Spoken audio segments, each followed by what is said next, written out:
My name is Paris. This year, I finally turned 40. Back in my 20s, I met my husband Damon, who was a contractor at my workplace, and we got married. We've had a comfortable life ever since, thanks to my husband's hard work over the years. Let me tell you about the time we struggled the most, right after we got married. I was born as the granddaughter of a landowner in a small town in Washington state. Although my grandfather was a landowner, he's not that impressive. But I did enjoy a fairly comfortable upbringing. As I grew older, I felt like I couldn't become a self-sufficient adult if I kept relying on my family's wealth, so I chose to work for a company in Boston. Determined to be independent, I moved to Boston.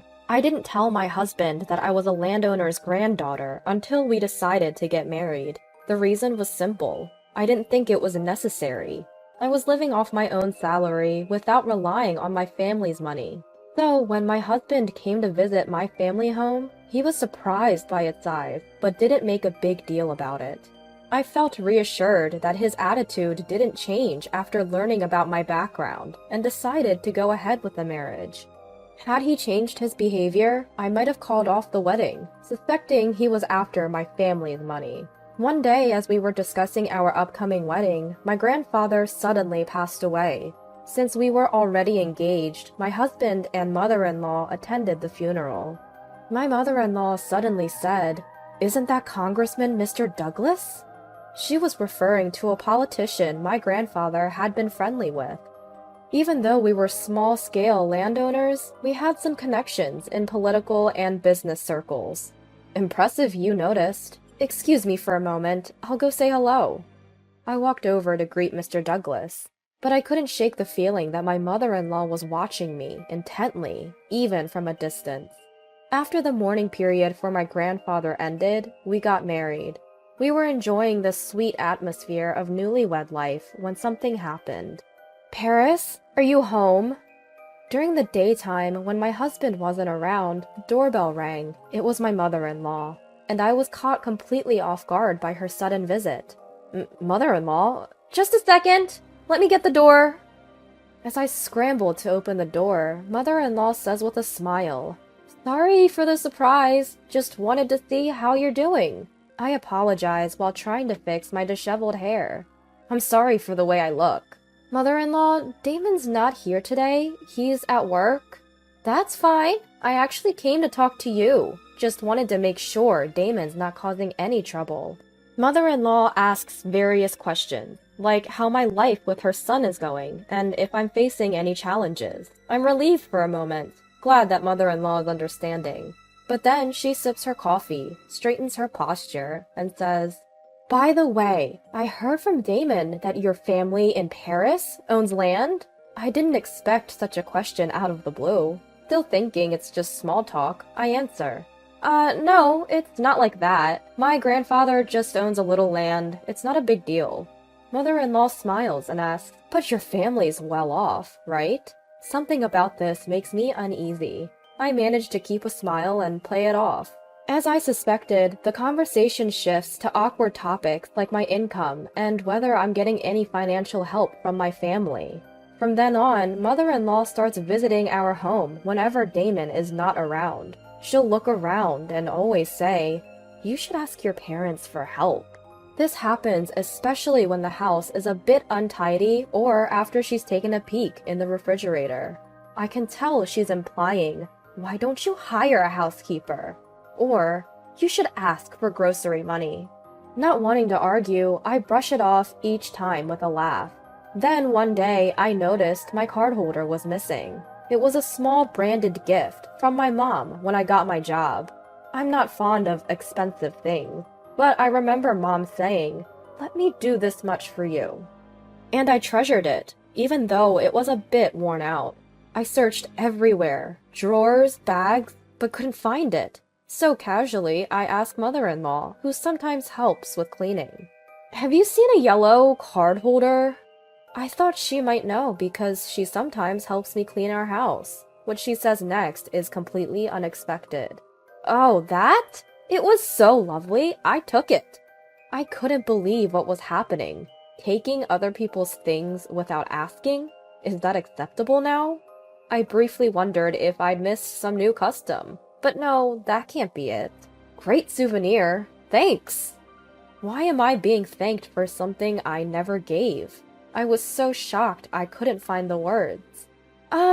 That's actually something special my mom gave me, so I can't just give it away. There's a lot I want to say, but I stick to the bare minimum to make my point, not wanting to escalate things. I try hard to calm my racing heart and muster some semblance of respect, because after all, she's my mother-in-law. Oh, really? That's too bad. I really liked it. Fine. Here, it's back. Now give me something else.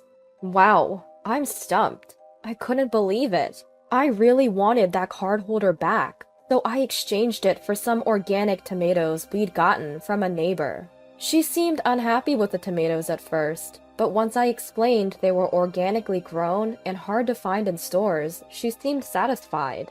But it got me thinking. All those times she'd come over to help tidy up, she was actually snooping for valuables. She practically knows the contents of our entire house, and it gave me the creeps. I thought she was strange, but I hoped this would be the end of it. I decided to keep this whole ordeal to myself, so I never told my husband. But then, she showed up again, not long after the incident. The nerve of her to come back after all that. Although I reined in my annoyance, remembering she is my mother-in-law after all. Paris, let's go out for lunch today. I know a delicious place. She invited me out, which was unusual. So I had a glimmer of hope that maybe she was going to apologize for last time. But the reality was quite the opposite. As we were leaving the restaurant after an enjoyable lunch, "Oh no, I forgot my wallet! Paris, can you cover for me?" she said. To be honest, given the previous incident, I had a bad feeling about this, but I couldn't just not pay, so I reluctantly covered the whole bill. "Thank you, Paris." Just as I expected, the money never came back. Since then, my mother-in-law often invited me to lunch, conveniently forgetting her wallet each time. I was left with no choice but to pick up the tab. She also never stopped taking things from her home. It got worse every day. "So, what's the gift for today?" she would ask. Out of sheer necessity, I started preparing extra groceries and snacks to give to her. It was better than her taking things without asking, but it still felt awful. The more this went on, the harder it became to talk to my husband about it. I worried how he'd feel if he knew his mother was acting this way. But constantly supplying these gifts started to strain our finances too. It bothered me that our hard-earned money was dwindling. Finally, I found a way to cope. I started working a part-time job, giving me less time to spend with my mother-in-law. And it worked. I had significantly fewer encounters with her. Maybe I should have done this from the start. Now I only had to deal with her during summer vacations and Christmas visits, which made life much easier. But when we visited her for the summer vacation after a long time, her bad habits re-emerged. She'd only make comments like, "How have you been with your family lately?" Or, "That's a nice watch you're wearing," when my husband was away. Though I had some financial flexibility because of my part-time job, my watch was nothing special. As for my relationship with my family, it was the same as always. She had one reason for asking these questions. I realized from my long experience with her. She was fishing to see if she could get something more. "Hey, sister-in-law! Long time no see. Got any gifts?" Just when I was getting fed up with my mother-in-law, up popped my jobless, live-at-home sister-in-law, Madeline. "I've brought some snacks. Feel free to have some," I said with a smile. That's when my sister-in-law said something outrageous. "No, not like that. Your family is rich, right? Don't you have something better, like a designer bag?" She wanted a designer bag as a casual gift? I was speechless, just like when my mother-in-law had made her ridiculous demands. "I'm sorry for not being more thoughtful," I said, brushing it off. I have so much I want to say, but I don't want to stir up trouble during a short 2-night visit. Seriously? Make sure you bring gifts next time. My sister-in-law retreated to her room, laughing as if she were in the right. She's only a few years younger than me, and her outrageous comments and actions are infuriating. But I keep my cool, reminding myself that I married into this family. Yet, the lack of gifts seemed to have hardened my sister-in-law and mother-in-law against me. I realized this while helping with household chores. You're washing those dishes wrong. You're using too much soap and wasting water, griped my mother-in-law. Confused, I was taken aback. I wash dishes like anyone else, and it's the same way I do it at the restaurant, where I work part-time. If anything, I think I'm more careful here. Well, you're from a well-off family, so I guess you're not used to household chores, she chuckled. Here I am, washing a mountain of dirty dishes she'd left, and she's saying I don't do housework? The audacity. I wanted to voice my displeasure, but I held it in. Well, it's done now. Just pay for the soap and water later, she said. With that, she left all the chores to me and went off to watch TV. My sister-in-law was no better, demanding an allowance from me. I have no obligation to give money to an adult woman who's only 3 years younger than me. I tried to laugh it off, but she was persistent. She even opened the bathroom door while I was showering to say, "I'm waiting for my allowance." Even between women, this is unacceptable. Finally, I lost my patience and snapped. I can't do that. Perhaps because she's younger, I loosened my self-control. What? How arrogant. I'll tell Mom, she retorted, and she really did report me to our mother-in-law. Under normal circumstances, a parent would scold or be dumbfounded by such behavior, but not the woman in this family. How could you, Paris? Don't you find Madeline adorable? I was reprimanded. Adorable? No way. But I knew they would keep blaming me until they got money. I'll be going home tomorrow. With that thought, I ended up giving in and handed my sister-in-law some money. And so it was decided that we'd visit my in-laws again for Christmas. At that time, we had just returned from a trip to Italy for our wedding anniversary, so I thought no one would say anything more. I heard mother-in-law and father-in-law will be celebrating their 25th wedding anniversary next year, so I bought them a pair of Venetian glasses, each costing around $300 as a gift. I've had my ups and downs with mother-in-law, but I felt I could put my heart into choosing these. For my sister-in-law, I picked out a leather bag from a popular, though not famous, Italian brand. It was a little bitter meeting their demands, but our rare trip had been enjoyable, so it didn't bother me too much. In fact, during the trip, I confided everything about mother-in-law and my sister-in-law to my husband. It felt wrong to bring it up during a fun moment, but the freeing atmosphere of our trip made me spill the beans. My husband held me and said, "I'm sorry. I'm glad you talked to me. Let me know right away if something happens again." He's truly a wonderful man. I'm glad I married him. I felt so clear-headed. But my warm feelings were about to be shattered. Crash! A loud noise rang out, and startled, I rushed to the kitchen. The Venetian glasses I gifted were in pieces. "Oh, Paris! I'm so sorry! My hand slipped!"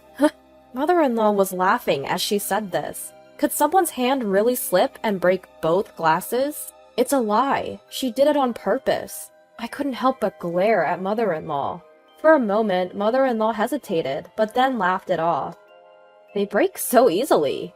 Wow, what happened? Did it break? My sister-in-law was drawn in by the noise.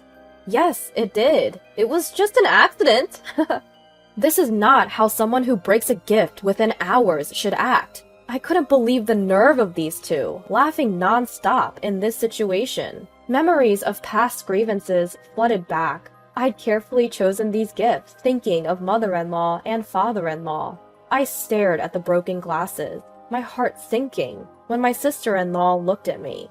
Well, if it's such a cheap thing that breaks easily, you shouldn't have bothered. If you're wealthy, bring something high-end, at least. My stepsister nodded in agreement with my mother-in-law's words. I don't need such pathetic souvenirs. Oh, wait a minute. Rushing back to her room, my stepsister returned with the bag I had gifted her. I was actually running out of toys for Charlie, she said, laughing as she let Charlie, the family dog, in the yard chew on the bag. In no time, the bag was in tatters, ruined by teeth and dirt. It felt like my fond memories of Italy were torn to shreds, and tears almost filled my eyes. I won't forgive this. Fine, I'm leaving. I won't be coming back anymore, I said. Both my mother-in-law and stepsister responded with a puzzled, huh? Their mouths were still smiling, so I guess they didn't get it. No worries. Let me make it clear for them. Did you hear that? I spoke into my mobile phone. Yes, I heard it all. I'm on my way. Upon hearing my husband's voice, I ended the video call. In reality, he had left me alone on purpose to gather evidence of their mistreatment. I had been updating him via WhatsApp, and upon hearing a noise, he had instructed me to start a video call. The only reason I didn't break into tears was that I had a strong ally on my side. My husband arrived and immediately asked, "What's going on here?" "My glass from Paris just accidentally broke," my mother-in-law responded. Stepsister also tried to chime in. "Charlie just decided to..." But my husband wasn't having any of it. "Don't mess around! I saw everything! What are you doing to Paris?" At that moment, the words, "doing to Paris," caught my attention, as if something had been done to him, too.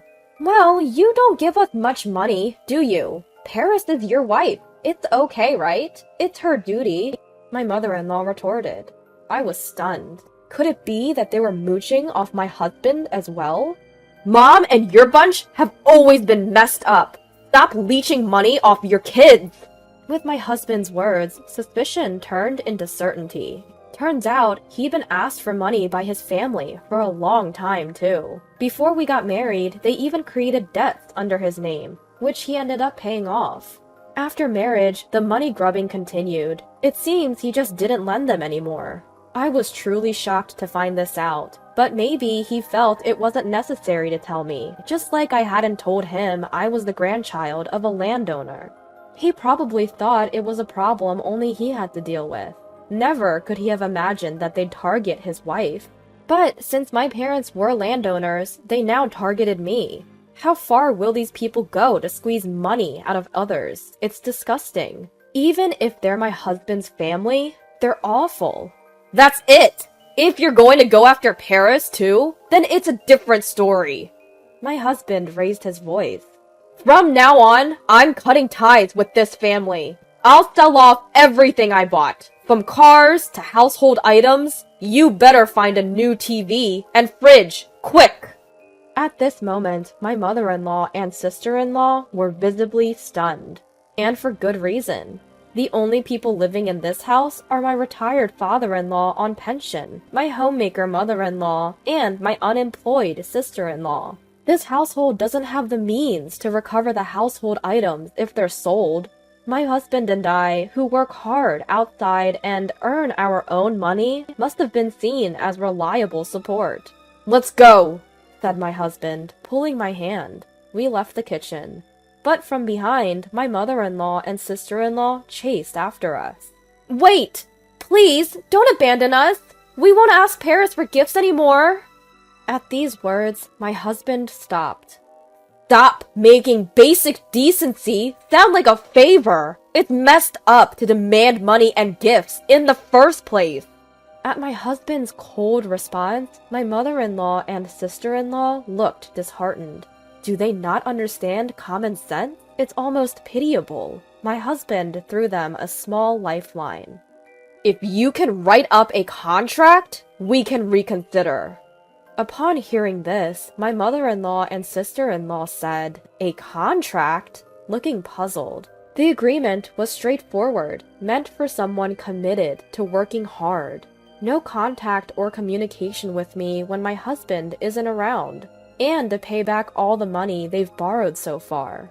However, mother-in-law and my sister-in-law immediately started fighting over who would get a job to meet these terms. They didn't want their stuff sold, but neither did they want to work. Seeing this, my husband whispered to me, "Let's cut them off once they've paid us back." I never said I was reconsidering cutting ties with them.